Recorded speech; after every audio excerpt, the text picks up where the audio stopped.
Ketika melihat mangsa yang sedang menyusun wang di dalam bilik kebal di sebuah bank, tiba-tiba Arzana terdengar bunyi yang sangat kuat yang memekakkan telinganya di dalam bilik kebal tersebut. Pada masa yang sama, Arzana melihat percikan api diikuti oleh pengawal keselamatan bank iaitu suspek yang dikenalinya datang meluru ke arahnya dan menariknya keluar dari bilik kebal dan menolaknya ke tepi yang menyebabkan Arzana jatuh ke lantai. Arzana berfikir yang dia telah ditembak dan akan mati. Arzana kemudian mendengar suspek memberi arahan dengan suara yang kuat kepada semua orang yang ada di situ supaya berdiam diri. Apa yang terjadi sebenarnya?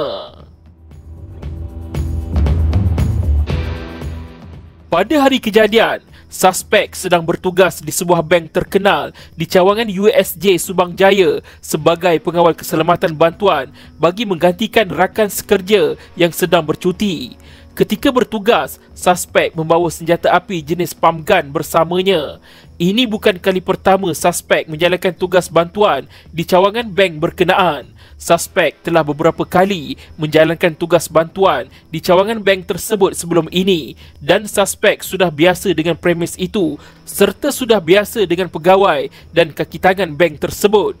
Tugas suspek pada hari itu adalah untuk menjaga dewan belakang bank dan suspek bertugas sepanjang tempoh hari bekerja. Pada penutupan waktu perbankan pada 4.30 petang dan selepas menutup pintu premis, 4 pegawai bank yang kesemuanya wanita meneruskan kerja mereka di bilik belakang. 4 pegawai bank wanita itu ialah Ifasri Wahyuni, Laila Azwa, Arzana Abdullah dan juga mangsa yang merupakan pegawai tunai di cawangan bank berkenaan. Tugas terakhir mangsa sebelum nyawanya diragut oleh suspek ialah memasukkan wang ke dalam peti besi yang berada di dalam bilik kebal berkenaan. Mangsa diiringi oleh Arzana yang merupakan ketua perkhidmatan di cawangan bank berkenaan dan Arzana bertanggungjawab secara keseluruhan ke atas cawangan bank tersebut. Ingatan Arzana mengenai peristiwa itu ialah kira-kira jam 6.15 petang, beliau dan mangsa berada di dalam bilik kebal untuk memasukkan wang. Tugasnya ialah untuk memastikan bahawa kesemua wang dimasukkan ke dalam peti besi yang berada di dalam bilik kebal tersebut. Pada masa itu, kedudukan mangsa adalah mangsa berdiri betul-betul di hadapan pintu bilik kebal. Kedudukan suspek pada masa itu pula adalah berdiri berdekatan mangsa seolah-olah menunggu masa yang sesuai untuk bertindak. Semasa mangsa sedang menyusun wang di dalam bilik kebal, tiba-tiba Arzana terdengar bunyi yang sangat memengkakkan telinganya di dalam bilik kebal tersebut. Pada masa yang sama, Arzana melihat ada percikan api diikuti oleh suspek meluru ke arahnya dan menariknya keluar dari bilik kebal dan seterusnya menolaknya ke tepi yang menyebabkan Arzana jatuh ke lantai. Arzana menyangkakan yang dia telah ditembak dan akan mati. Itu semua dalam fikirannya walaupun dia mendapati dirinya ditarik ke bilik lain oleh Ifasri Wahyuni. Arzana kemudian mendengar suara suspek yang kuat yang memberi arahan kepada semua orang di situ supaya berdiam diri. Rakaman CCTV menunjukkan bahawa selepas Arzana ditarik keluar dari bilik kebal, suspek meluru masuk ke dalam bilik kebal dan mula mengosongkan peti besi. Siasatan polis kemudian mendapati bahawa suspek membawa lari wang tunai berjumlah RM450,000.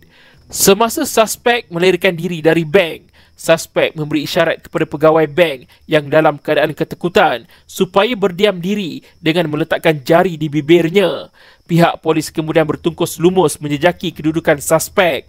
Suspek akhirnya dapat ditangkap selepas hampir 20 hari kejadian itu berlaku, iaitu ketika suspek ingin menyusup keluar dari Malaysia melalui Johor Bahru.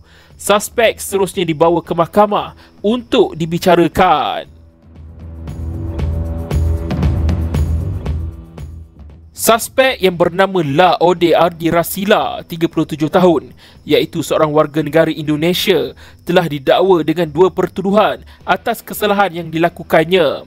Bagi pertuduhan pertama, tertuduh telah melakukan kesalahan bunuh ke atas seorang wanita Melayu yang bernama Norazita Abu Talib, 37 tahun, di dalam bangunan M-Bank beralamat nombor 5 dan 7, Jalan USJ Central 2, USJ Central, Subang Jaya, dalam daerah Petaling, dalam negeri Selangor pada 23 Oktober 2013 antara jam 6 petang hingga jam 6.30 petang. Bagi pertuduhan pertama ini, tertuduh didakwa di bawah Seksyen 302 Kanun Keseksaan yang memperuntukkan hukuman gantung sampai mati jika disabitkan kesalahan.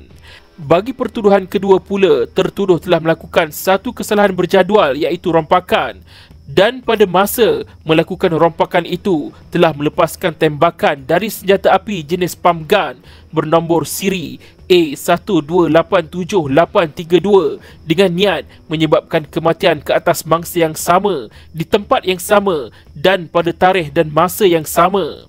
Bagi pertuduhan kedua ini, tertuduh didakwa di bawah Seksyen 3 Akta Senjata Api iaitu penalti lebih berat 1971 yang memperuntukkan hukuman gantung sampai mati jika disabitkan kesalahan.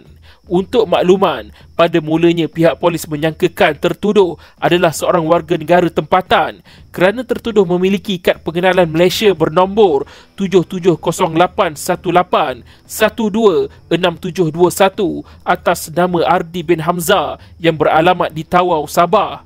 Ketika siasatan dijalankan, pihak polis mendapati bahawa nama Ardi bin Hamzah dan nombor kad pengenalan tertuduh tidak ada di dalam sistem dan pihak polis percaya bahawa tertuduh memiliki kad pengenalan palsu. Mahkamah kemudian memanggil salah seorang saksi iaitu Arzana Abdullah untuk memberikan keterangan di mahkamah. Dalam keterangannya, Arzana mengatakan bahawa sebelum rompakan itu berlaku dan semasa dia mengira wang di kaunter operasi, tertuduh ada bertanya kepadanya dengan pertanyaan jam berapa wang itu akan dimasukkan. Arzana kemudian memberitahu kepada tertuduh yang wang tersebut akan dimasukkan sebentar lagi. Arzana mengatakan bahawa beliau agak terkejut dengan soalan itu kerana tertuduh tidak pernah bertanyakan soalan seperti itu sebelum ini. Keterangan dari Arzana itu turut disahkan dari segi material oleh dua orang saksi lain iaitu Ifasri Wahyuni dan Laila Azwa. Wahyuni mengatakan bahawa ketika beliau dan Laila sedang menyusun fail di kaunter operasi, beliau terdengar bunyi letupan yang sangat kuat dan ketika beliau menoleh, beliau melihat asap yang sangat tebal di dalam bilik kebal berkenaan. Wahyuni mengatakan bahawa beliau melihat mangsa kemudiannya rebah ke atas lantai. Selepas itu, Wahyuni mendengar Arzana terkial-kial memintanya untuk pergi memeriksa mangsa. Wahyuni kemudian bergerak ke depan dengan tujuan untuk membantu mangsa tetapi ditahan oleh tertuduh yang sedang mengacukan senapang ke arahnya dan mengarahkan Wahyuni supaya kembali semula ke kaunter operasi. Wahyuni juga teringat bahawa sebelum rompakan itu berlaku, tertuduh ada bertanyakan jam berapa mereka akan menyelesaikan kerja mereka kerana tertuduh mengatakan bahawa dia ada urusan yang perlu diselesaikan. Sama seperti Arzana, Wahyuni juga mendapati bahawa soalan dari tertuduh itu adalah bersifat pelik kerana bukan perkara biasa bagi seorang pengawal keselamatan bertanyakan soalan sedemikian rupa dan sebenarnya tertuduh tidak pernah bertanyakan soalan seperti itu sebelum ini. Wahyuni selanjutnya memberi keterangan bahawa pengawal keselamatan tidak dibenarkan berada di kawasan bilik kebal apabila bilik kebal dibuka. Pengawal keselamatan sepatutnya menjaga pintu depan sahaja. Ini mendorong Hakim Mahkamah Tinggi untuk bertanyakan bahawa mengapa Wahyuni tidak meminta tertuduh keluar dari kawasan bilik kebal jika itu prosedurnya. Wahyuni menjawab bahawa yang beliau tidak mempunyai penjelasan akan perkara itu. Mahkamah kemudian memanggil pakar patologi forensik iaitu Dr. Muhammad Azaini yang menjalankan proses bedah siasat ke atas mayat mangsa untuk memberikan keterangan. Menurut Dr. Azaini, punca kematian mangsa adalah luka tembakan di kepala. Mangsa telah ditembak terus di mukanya iaitu tepat di atas hidung dan kesan tembakan itu hampir meletupkan bahagian atas muka mangsa dan mendedahkan otaknya. Menurut gambar yang ditunjukkan di mahkamah, berbola mata kanan mangsa terkeluar dan tidak berada pada tempatnya, manakala berbola mata kiri mangsa hilang. Dalam gambar lain pula menunjukkan bahawa berdekatan dengan badan mangsa yang terbaring di atas lantai dalam berlumuran darah, terdapat beberapa cebisan otak di sebelah kepalanya. Dalam gambar yang sama, dapat dilihat bahawa darah mangsa terpercik di dinding. Begitulah tahap keganasan yang dilakukan oleh tertuduh terhadap mangsa yang tidak bersalah ini. Mahkamah seterusnya memanggil seorang pegawai polis iaitu ASP Ahmad Fauzi untuk memberikan keterangan. Menurut ASP Fauzi, setelah tertuduh menyelesaikan misi merampak, tertuduh telah bersembunyi selama 18 hari. Tertuduh akhirnya dapat ditangkap pada 10 November 2013 oleh ASP Fauzi.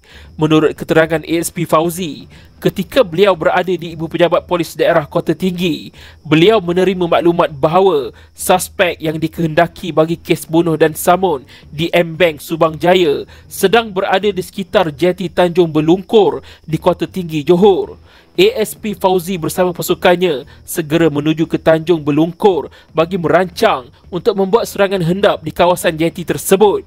Semasa membuat pemerhatian sekitar jam 7 pagi, ASP Fauzi menyedari tertuduh kelihatan sedang menunggu sesuatu di jeti tersebut. ASP Fauzi kemudian pergi berhadapan dengan tertuduh dan seterusnya menahan tertuduh selepas mengetahui identitinya. Tertuduh dipercayai hendak menaiki bot ke Indonesia. Polis telah menangkap tertuduh tepat pada masanya. Menurut ASP Fauzi, pada tarikh 23 Oktober 2013 iaitu hari kejadian, pihak polis telah menahan seorang lagi pengawal keselamatan warga Indonesia bernama Lapolo. Lapolo merupakan rakan sekerja dan juga rakan kepada tertuduh. Lapolo dan tertuduh berasal dari kampung yang sama di Sulawesi, Indonesia. Ketika Lapolo ditahan, polis berjaya merampas wang kertas not 100 berjumlah RM21,800 yang disembunyikannya di dalam stokeng hitam. Polis percaya bahawa wang itu adalah sebahagian daripada wang yang dirompak oleh tertuduh daripada premis M-Bank berkenaan. Lapolo kemudiannya dipanggil ke mahkamah sebagai saksi oleh pihak pendakwaan. Dalam keterangannya, Lapolo mengaku ada berjumpa dengan tertuduh sekitar jam 6.30 petang pada hari kejadian. Lapolo mengatakan bahawa pada pertemuan mereka itu, tertuduh telah menyerahkan kepadanya seikat wang untuk diserahkan kepada isteri tertuduh. Tertuduh juga turut menyerahkan pakaian seragam dan motosikalnya kepada Lapolo. Bagaimanapun, Lapolo mendakwa bahawa dia tidak tahu apa-apa tentang rompakan itu.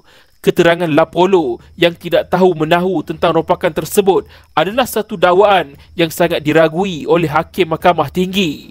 Bagi kesalahan berkaitan pemilikan hasil rompakan itu, Lapolo telah didakwa dan dikenakan hukuman penjara selama 4 tahun.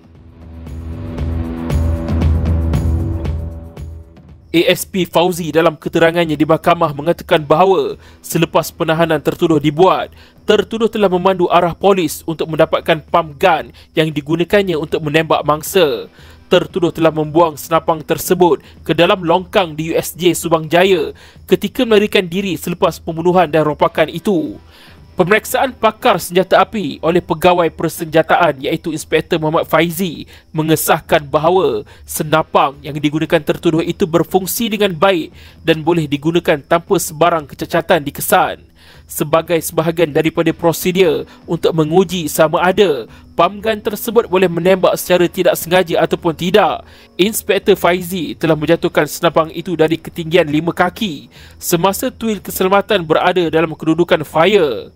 Pump gun berkenaan tidak mengeluarkan sebarang tembakan ketika jatuh dari ketinggian 5 kaki. Ini bermaksud pelepasan tembakan yang tidak sengaja tidak mungkin berlaku. Menurut Inspektor Faizi, mekanikal senjata api diciptakan adalah sedemikian rupa, iaitu tembakan hanya boleh dilepaskan dengan menarik picu. Satu-satunya kesimpulan yang boleh dibuat daripada keputusan ujian ini ialah tertuduh dengan sengaja menarik picu untuk melepaskan tembakan yang mengenai dan membunuh mangsa. Setelah mendengar hujahan dengan teliti, Hakim Mahkamah Tinggi mendapati bahawa kes prima facie telah diwujudkan oleh pihak pendakwaan terhadap tertuduh di atas kedua-dua pertuduhan. Hakim Mahkamah Tinggi seterusnya memanggil tertuduh untuk membela diri. Apabila dipanggil untuk menyatakan pembelaannya, tertuduh memilih untuk memberikan keterangan secara bersumpah. Tertuduh adalah saksi tunggal pembelaan. Tertuduh tidak mempertikaikan rentetan kejadian seperti yang diceritakan oleh pihak pendakwaan. Tertuduh juga tidak menafikan bahawa tembakan yang dilepaskan daripada senjata api jenis pump gun miliknya itu yang membunuh mangsa.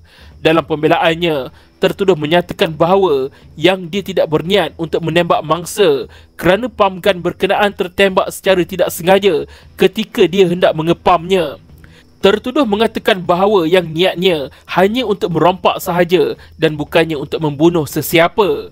Tertuduh seterusnya menceritakan bahawa idea merompak bank itu dicetuskan oleh seorang rakannya yang juga seorang warga Indonesia bernama Ja Omar. Menurut tertuduh, Ja Omar memberitahunya bahawa lebih baik merompak bank daripada bekerja lama di situ. Apabila tertuduh bertanyakan kepada Ja Omar bagaimana caranya dia hendak melarikan diri selepas melakukan rompakan, Ja Omar memberi jaminan bahawa cara melarikan diri tidak menjadi masalah kerana mereka boleh meminta bantuan daripada seseorang yang bernama Umi. Umi merupakan seorang tekong dari Johor yang tugasnya untuk membawa mereka ke Johor selepas rompakan, dan kemudian dari Johor mereka akan menyeberangi laut ke Indonesia dengan menaiki bot. Tertuduh mengatakan bahawa yang dia mengenali Umi kerana dia pernah menggunakan perkhidmatan Umi sebelum ini, iaitu ketika mana setiap kali tertuduh ingin pulang ke kampungnya di Indonesia. Menurut tertuduh, setelah Ja Omar memberikan idea merompak dan cara melarikan diri itu, respon tertuduh terhadap idea Ja Omar itu dengan berkata, "Kamu gila kah?" Menurut tertuduh, idea yang dicadangkan oleh Ja Omar itu adalah seminggu sebelum kejadian itu berlaku. Menurut tertuduh lagi, malam sebelum rompakan itu, tertuduh tinggal di rumah Ja Omar. Semasa berada di rumah Ja Omar, tertuduh menerima panggilan telefon daripada majikannya yang meminta dia menggantikan pengawal keselamatan yang biasa bertugas di M-Bank cawangan USJ Subang Jaya itu yang sedang bercuti.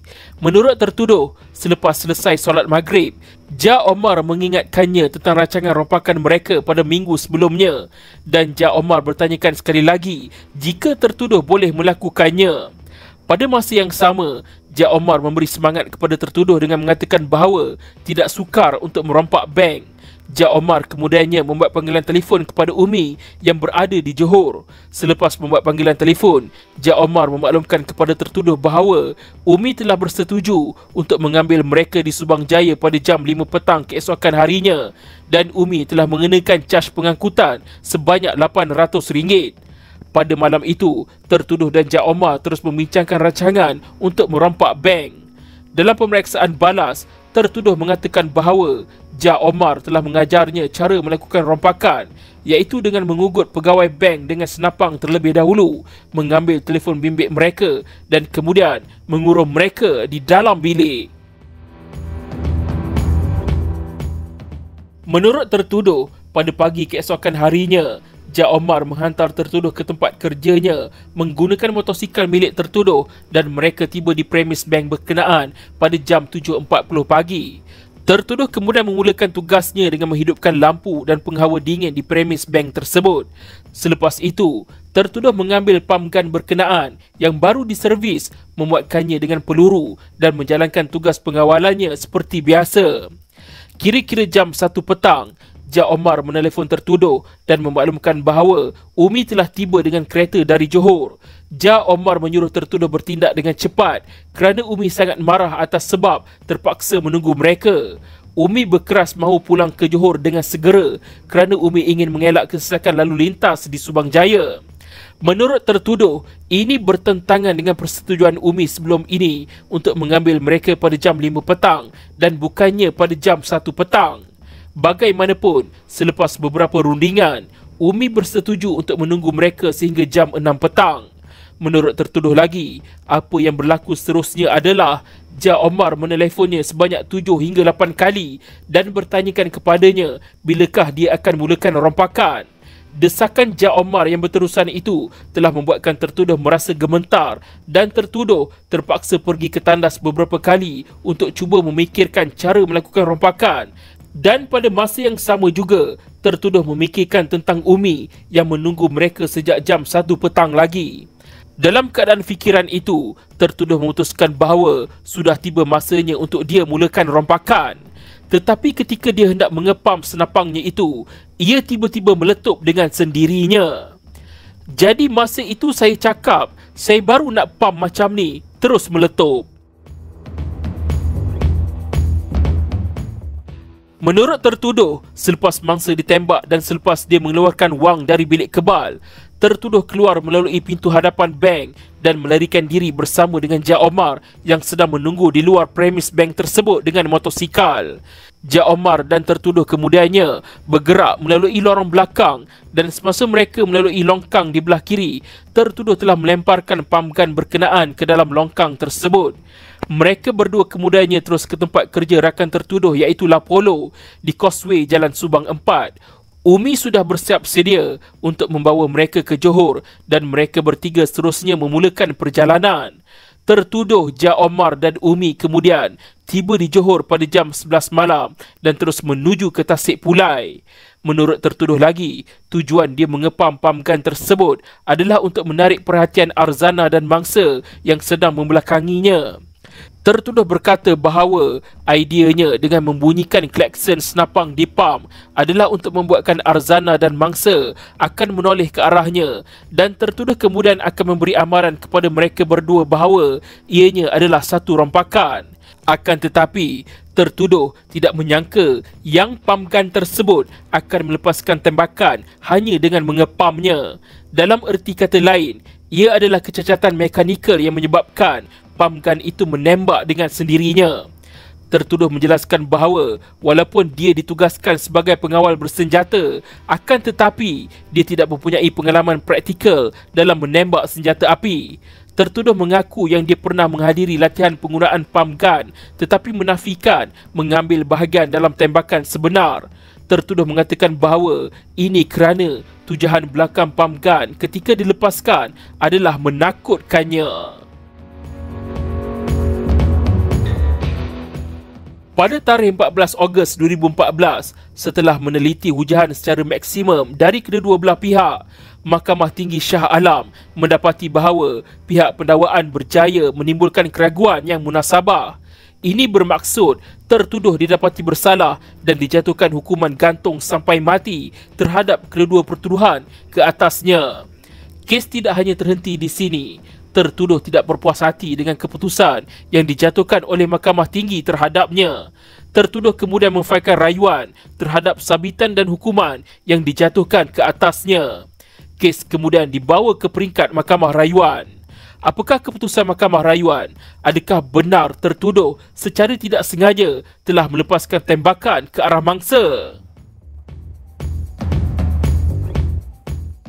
Hakikat bahawa pam gun berkenaan dalam keadaan load dengan tuil keselamatan ditetapkan pada kedudukan fire dan ditujukan kepada mangsa seperti yang ditentukan oleh Hakim Mahkamah Tinggi selepas menonton rakaman CCTV telah menghilangkan semua kesan keraguan bahawa tembakan itu tidak disengajakan.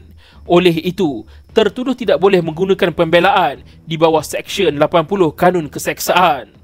Dakwaan tertuduh bahawa Arzana dan mangsa dalam kedudukan membelakanginya pada ketika itu apabila pam gun tersebut meletup secara tidak sengaja sudah tentu merupakan satu pembohongan. Ini adalah kerana mangsa ditembak tepat di muka. Dakwaan tertuduh itu adalah satu percubaan untuk mengelirukan mahkamah.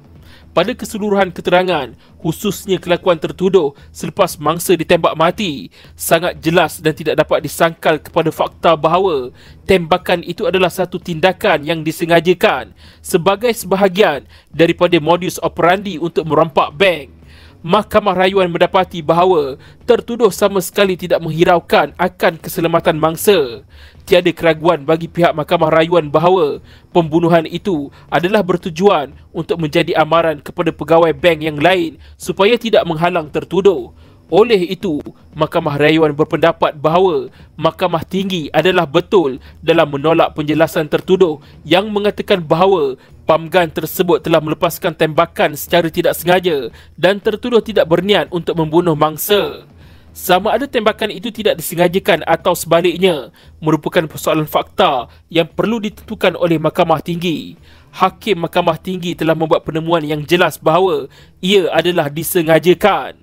Mahkamah Rayuan tidak menemui sebab untuk mengganggu penemuan fakta ini. Mengenai keterangan di hadapan mahkamah, itu adalah satu-satunya inferens munasabah yang akan menjelaskan semua fakta yang diketahui. fakta yang dibangkitkan oleh peguam bela yang mengatakan bahawa tertuduh berada dalam keadaan gugup ketika kejadian dan tertuduh merupakan seorang penembak yang tidak berpengalaman. Walaupun benar dengan fakta ini, bukanlah bukti bahawa tertuduh tidak mampu melepaskan tembakan dengan sengaja. Ini adalah untuk memandang rendah keupayaan tertuduh yang telah merancang rompakan itu dengan lebih awal.